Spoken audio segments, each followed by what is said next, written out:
media yang saya hormati, dari hasil penindakan yang dilakukan oleh tim penyidik wilayah Kementerian HAM, Bapak Hasbullah Udain, kami juga mengundang Ketua Ikatan Psikologi Klinis Indonesia Wilayah Jawa Barat, Ibu Amalia Darmawan.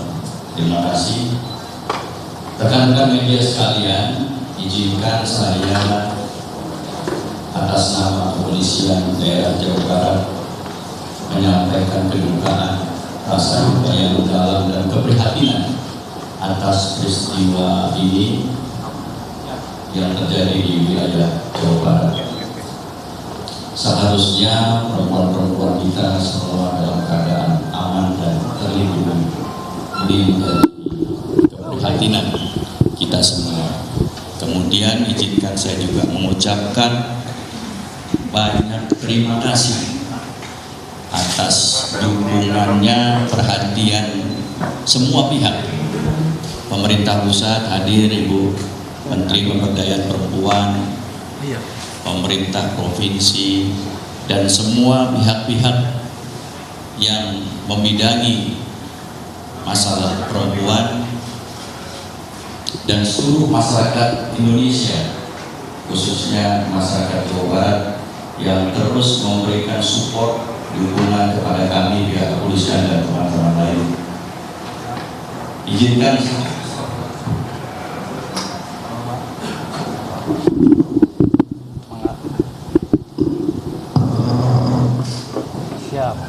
mohon maaf,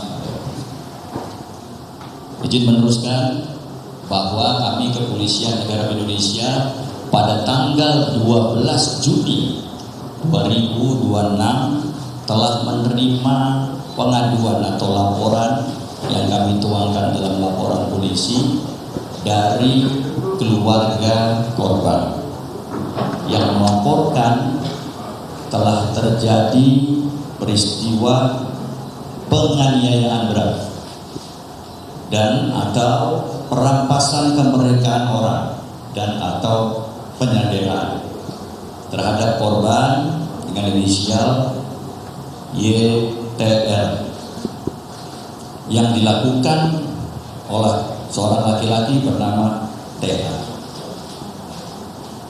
Atas laporan tersebut, tentunya kami pihak kepolisian Jawa Barat melakukan langkah-langkah penyelidikan dan penyidikan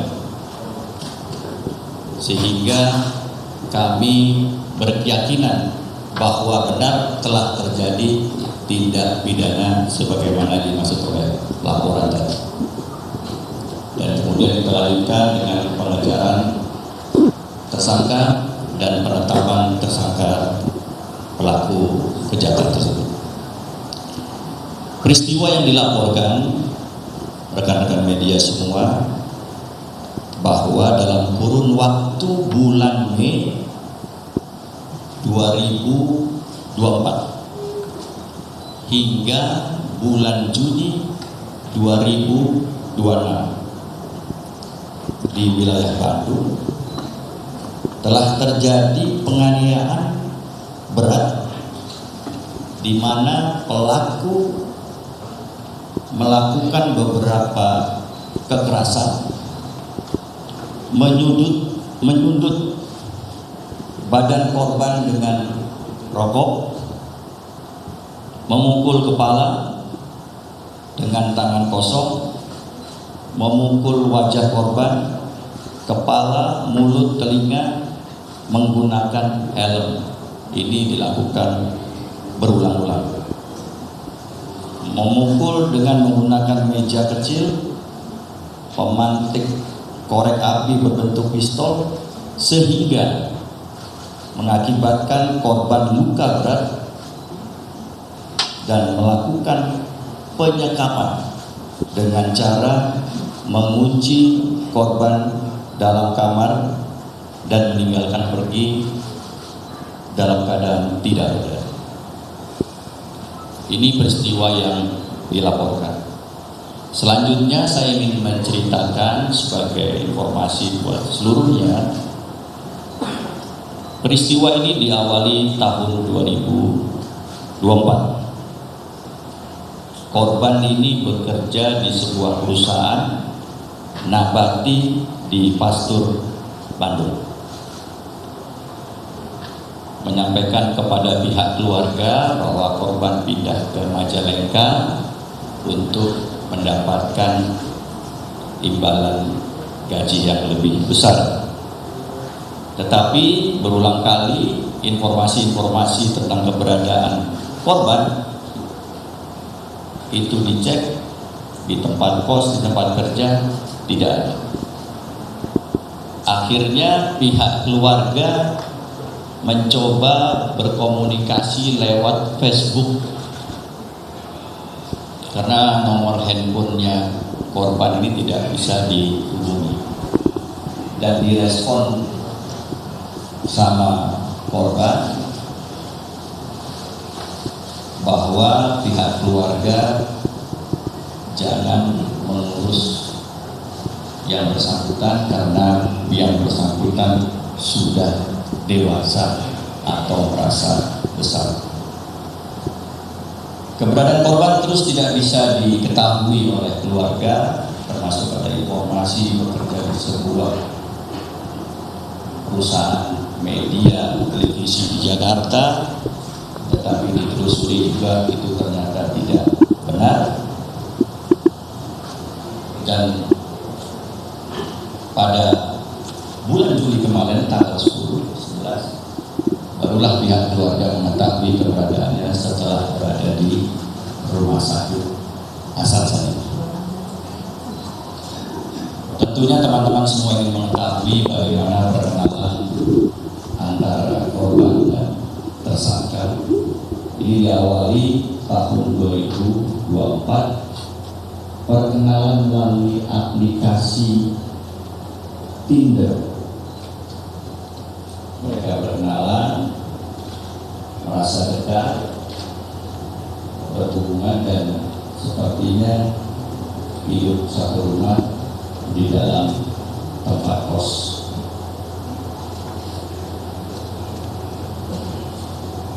Terjadilah perpindahan tempat ketika mereka menjalani hubungan dari Mei 2024 sampai ke 2026 bulan Juni.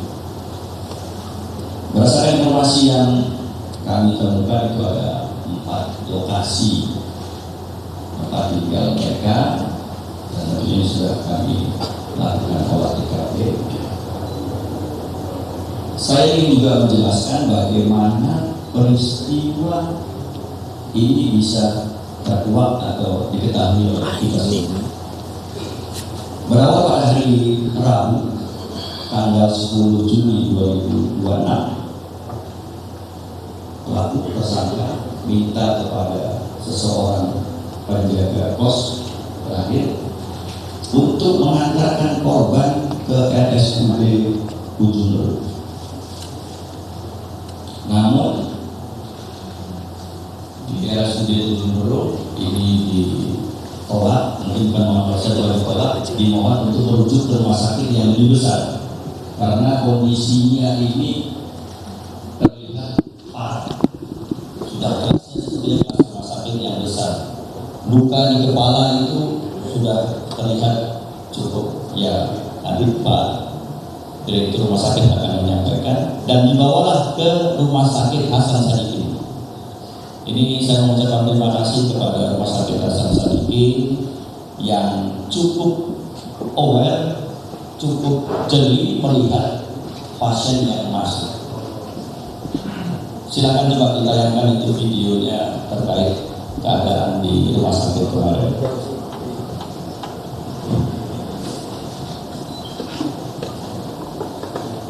Video terlihat dari video, dari CCTV, mohon maaf ya, bahwa korban dengan menggunakan topi putih dini hari mengantarkan pelaku dengan topi putih mengantarkan korban ditemani satu saksi dari penjaga rumah. Seperti biasa prosedur mungkin Pak Satpam dan segala macam, dan dilakukan pemeriksaan awal di UGD. Ini terima kasih sekali lagi Hasan Sadikin menghubungi UPTT Pembinaan Perempuan. Ini yang berkomunikasi lanjut kepada Direktorat PPA Polda Jabar melalui Ibu Direktur Komunikasi Ibu Rumi, Polres Rumi. Akhirnya kita datang ke Rumah Sakit Hasan Sadikin. Inilah awalnya terungkapnya peristiwa yang menyedihkan.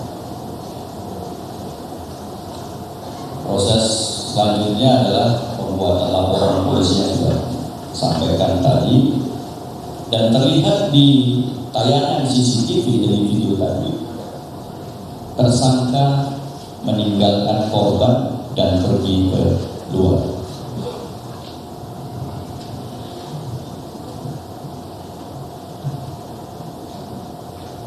Rekan-rekan media sekalian,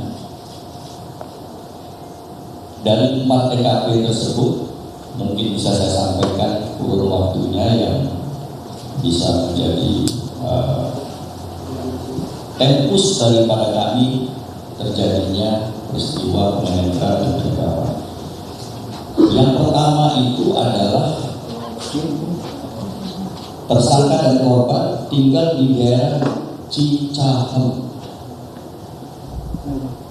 Itu kurun waktunya 15 Mei 2024 hingga 15 September 2024. Dari keterangan beberapa saksi termasuk korban dan sudah kita tanyakan juga kepada tersangka, di tempat ini korban mengalami kekerasan, dipukul bagian badan dan di sudut perut. TKP kedua itu berada di kosan yang tidak jauh dari kosan pertama tadi. Kurun waktunya September 2024 hingga Januari 2025. Tapi di tempat kos ini terjadi percekcokan antara penghuni tempat kos sehingga mereka semuanya diusir. Nah, di TKP kedua ini terjadilah pemukulan terhadap mata kiri dengan besi. Itu yang menyebabkan, nanti kalau kesehatan nanti tanyakan sama kepala Direktur Rumah Sakit yang sekarang ini dikabarkan tidak bisa melihat. Di TKP ketiga itu bulan Februari 2025 sampai Desember 2025 di Kecamatan Cilengkrang, Desa Ciporea, Kampung Ciwaru, Kabupaten Bandung, di kamar nomor 1. Sehingga korban, menurut keterangan korban di TKP ini, tadi TKP kedua mata kiri, di TKP ketiga ini mata kanan, dipukul menggunakan helm dan korban sudah mulai tidak bisa melihat lagi melalui dua matanya. Ini juga melalui kekerasan di lutut, ditebas dengan benda tajam sehingga korban sulit berjalan. Di TKP keempat, nah ini yang terjadi pada kurun waktu Januari 2026 hingga Juni 2026. Tersangka dan korban menyewa atau kos di beralamat di Gang Masjid Cijambe, Desa Cinunuk, Kecamatan Cileunyi, Kabupaten TKP terakhir yang tanggal 10 tadi dibawa ke rumah sakit asal. Rekan-rekan media sekalian, kalau dilihat dari peristiwanya dan perbuatannya tersangka, ini termasuk sesuatu yang tidak wajar, sadis, kekerasan yang kita tutup bersama. Untuk itu kami Polda Jabar semaksimal mungkin akan mempersangkakan tersangka dengan pasal yang seberat-beratnya. Ini mohon dukungan semuanya supaya kekerasan yang dilakukan oleh tersangka ini mendapat hukuman yang setimpal.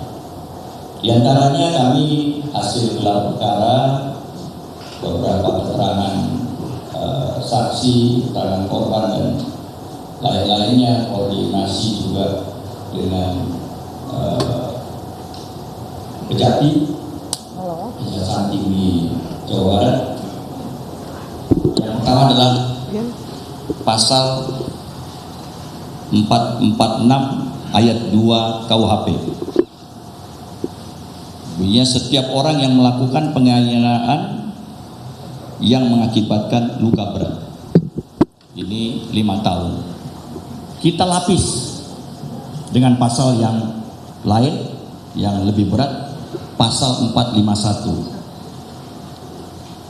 tentang penyanderaan. Ini ancaman hukumannya paling lama 12 tahun. Ini kami akan lakukan persangkaan kumulatif, jadi digabungkan nanti. Yang ketiga, pasal 446 ayat 2 perampasan kemerdekaan, ini ancamannya 9 tahun.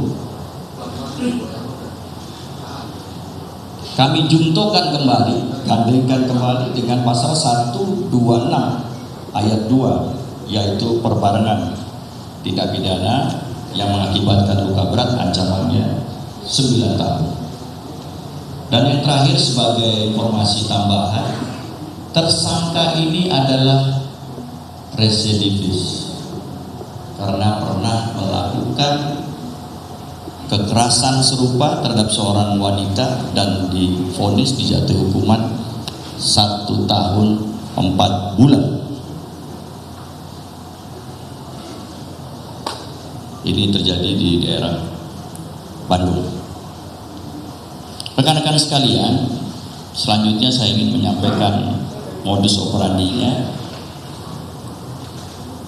Tersangka memukul korban dengan tangan kosong, benda keras seperti besi, menggunakan senjata tajam, menggunakan helm, menyudut dengan rokok, menempatkan korban di kamar kos dan tidak dibolehkan keluar, dikunci dari luar, dan ini dilakukan secara berulang-ulang dari tahun tadi bulan Mei 2024 hingga Juni 2026. Dilakukan karena kekesalan, kecemburuan terhadap korban. Selanjutnya mungkin ini sesuatu juga yang menarik. Saya ingin menyampaikan bagaimana ceritanya pencarian korban. Dari tanggal 12 Juni tersebut, ini kami sudah membentuk sebuah tim diketuai oleh Bapak Wakapolda, terdiri dari para direktur. Tentunya yang paling depan adalah Direktur PPA, Perlindungan Anak, Perempuan dan Anak, Direktur Kriminal Umum, ini untuk teknis pencarian dan sebagainya, didukung oleh Direktur Kriminal Khusus untuk di bidang teknis-teknis yang melalui kriminal khusus, didukung juga oleh Direktur Cyber karena kami melacak melalui media sosial tayangan-tayangan lain. Dan yang terakhir juga kami tidak menutup kemungkinan untuk melibatkan direktur narkoba. Apakah yang bersangkutan ada terkait narkoba atau tidak? Kami menelusuri semuanya seperti tayangan yang terlihat di atas, jadi saya tidak bisa melihat ini. Ke Cimahi, ya, pelarian. Kemudian ke daerah Tangerang, ini semua kami telusuri. Transaksi di Cimahi, transaksi di Tangerang, tidur di pompa bensin dan sebagainya. Dan terakhir tanggal 22 pada saat penangkapan itu dini hari kami menangkap keberadaannya melintas di sebuah jalan Majalaya dan berada di sekitar Anjungan Tunai Mandiri. Kami yakini benar bahwa itu adalah pelaku dan sebagainya, dan kami terus men-searching, mencari semuanya di Majalaya, karena ini semua kami filekan semua pencarian teman-teman tim khusus ini. Dan akhirnya kami mendapat informasi bahwa dia berada di perumahan Gria Pesona. Dan pada pukul 18.30 kami lakukan penangkapan. Dan langsung kami bawa ke Polda Jabar sebagaimana pernah saya memberikan keterangan pers juga pada malam tersebut.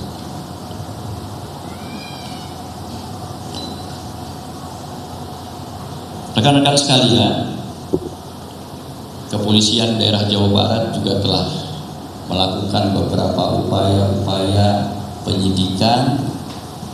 Ini tentunya terkait dengan korban. Ini menjadi prioritas kami.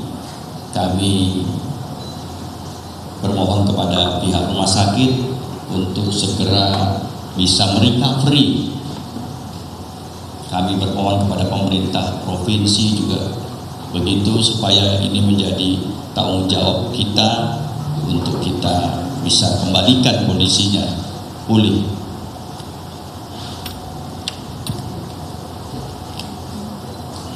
Kami telah melakukan beberapa langkah penyidikan, diantaranya adalah visum et repertum, tapi mungkin mohon maaf karena peraturan saya tidak bisa menjelaskan seperti apa yang kami temukan dari hasil itu, tapi bisa sudah dapat juga informasinya bahwa ini sangat sadis.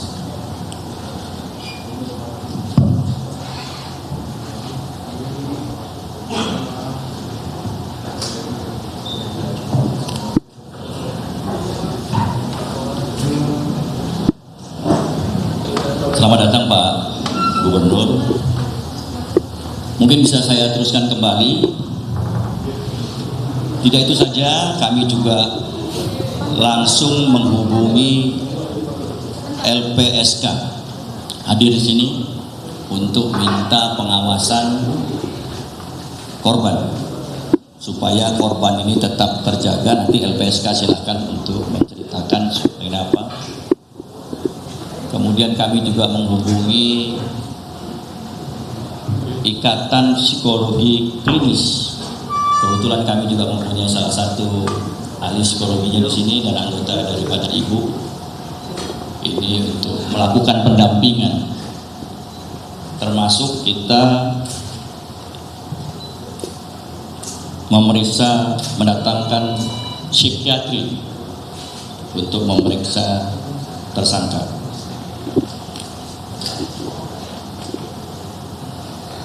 Tindakan lain, memeriksakan semua barang bukti yang kita terima, mencocokkan golongan darah daripada saksi dan korban untuk kita kirim ke laboratorium forensik Polri. Beberapa barang bukti nanti tidak bisa kita tampilkan sini, tapi sudah ada fotonya karena sudah berada di laboratorium forensik.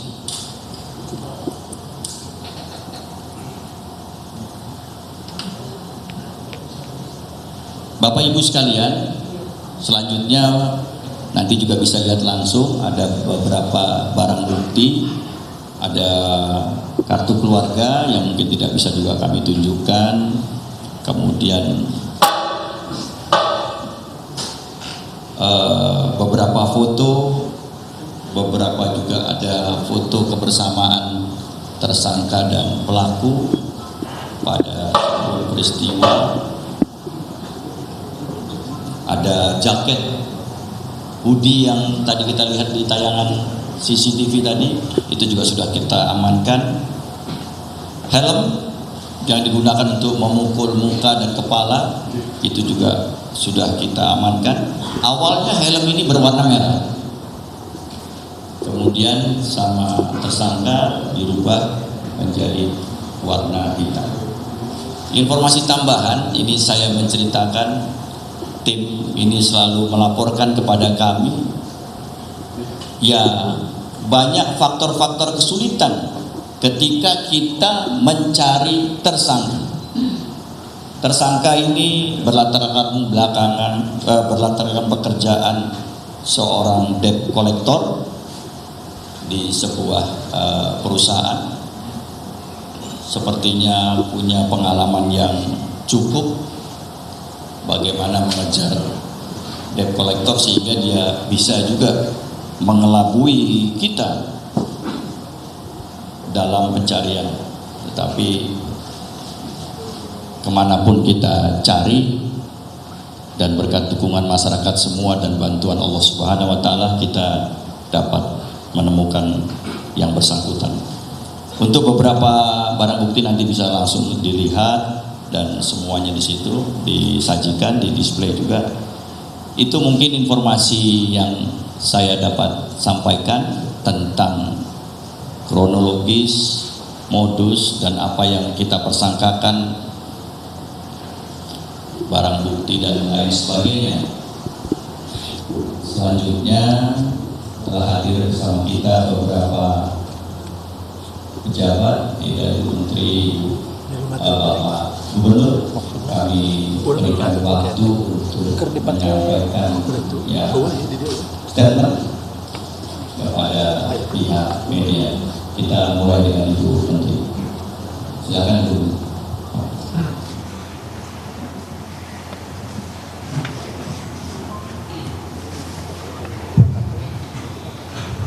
Baik, terima kasih.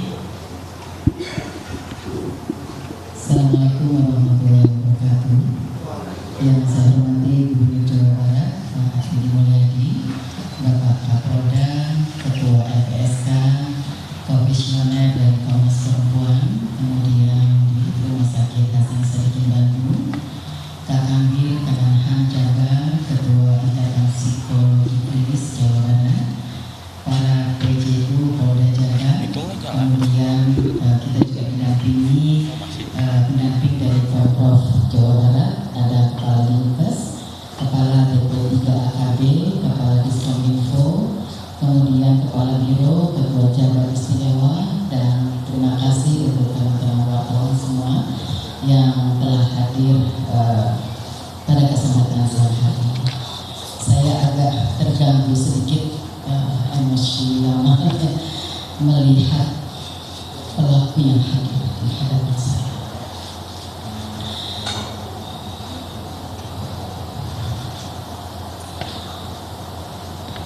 Assalamualaikum warahmatullahi wabarakatuh. Selamat siang.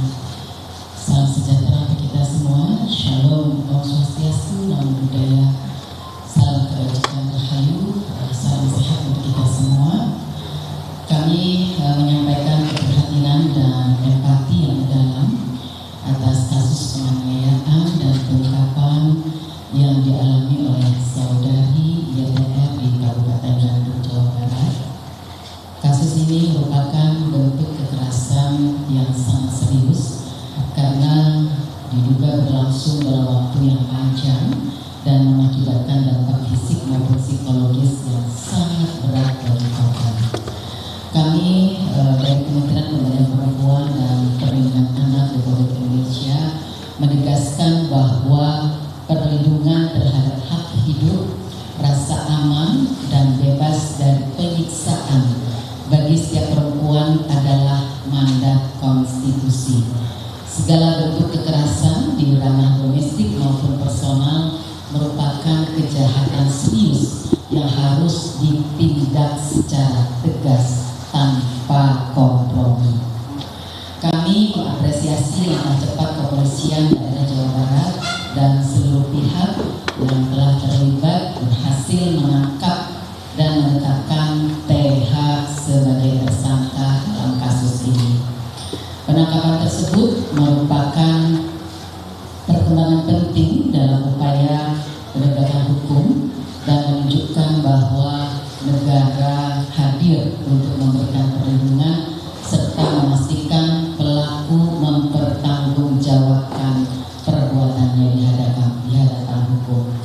Saat ini tersangka telah diamankan dan dijerat dengan pasal terkait penganiayaan, penyekapan, sementara penyidik masih terus mendalami keseluruhan rangkaian peristiwa termasuk motif yang latar belakangi dugaan penyekapan dan penganiayaan yang terjadi selama bertahun-tahun.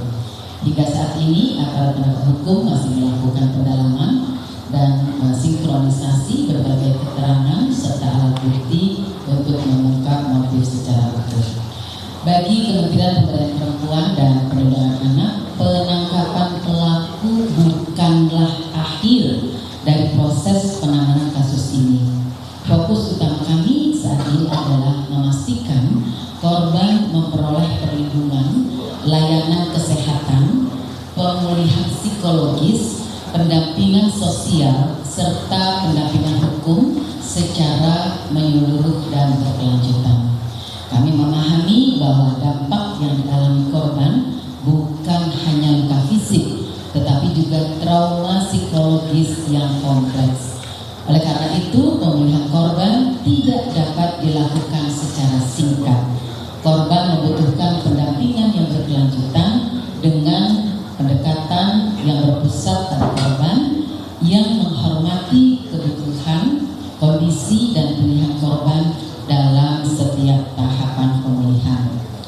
Sejak kasus ini terungkap, Kementerian Pemberdayaan Perempuan dan Perlindungan Anak terus berkoordinasi dengan pemerintah daerah, UPTD PPA, rumah sakit, tenaga kesehatan, pekerja sosial, psikolog, aparat penegak hukum, serta berbagai lembaga layanan terkait untuk memastikan seluruh kebutuhan korban dapat terpenuhi. Kami juga terus memantau perkembangan kondisi korban dan memastikan pelayanan yang diberikan berjalan sesuai dengan kepentingan terbaik korban. Apabila diperlukan perlindungan tambahan selama proses hukum berlangsung, kami juga siap berkoordinasi dengan lembaga perlindungan saksi dan korban yang saat ini juga sudah hadir bersama-sama kita. Pendampingan yang diberikan tidak hanya ditujukan kepada korban, tetapi juga kepada keluarga. Kami memahami bahwa keluarga turut mengalami tekanan psikologis, kecemasan, dan trauma akibat peristiwa yang terjadi. Karena itu, dukungan psikososial kepada keluarga juga menjadi bagian penting dalam proses pemulihan korban, agar korban memiliki lingkungan yang aman, suportif, dan mampu mendukung proses pemulihan secara optimal. Kasus ini juga menjadi pengingat bagi kita semua bahwa kekerasan dalam hubungan personal seringkali tidak dimulai dari tindakan yang ekstrim. Banyak kasus berawal dari perilaku yang dianggap sebagai bentuk perhatian atau kasih sayang, seperti cemburu berlebihan, mengontrol komunikasi pasangan, membatasi pergaulan, mengisolasi korban dari keluarga dan teman, hingga ancaman emosional. Ketika perilaku tersebut dinormalisasi dan tidak dikenali sejak awal, kekerasan dapat berkembang menjadi bentuk pengendalian yang semakin berat dan membahayakan keselamatan korban. Karena itu, Kementerian Pemberdayaan Perempuan dan Perlindungan Anak terus memperkuat upaya pencegahan melalui edukasi mengenai relasi yang sehat, kesetaraan gender, penghormatan terhadap hak asasi manusia, serta mengenal tanda-tanda awal kekerasan dalam hubungan. Kami juga terus memperkuat layanan Sapa 129, UPTD PPK di daerah, serta berbagai mekanisme layanan perlindungan yang dapat diakses masyarakat. Kami mengajak seluruh masyarakat untuk tidak menghakimi korban dan tidak menyebarluaskan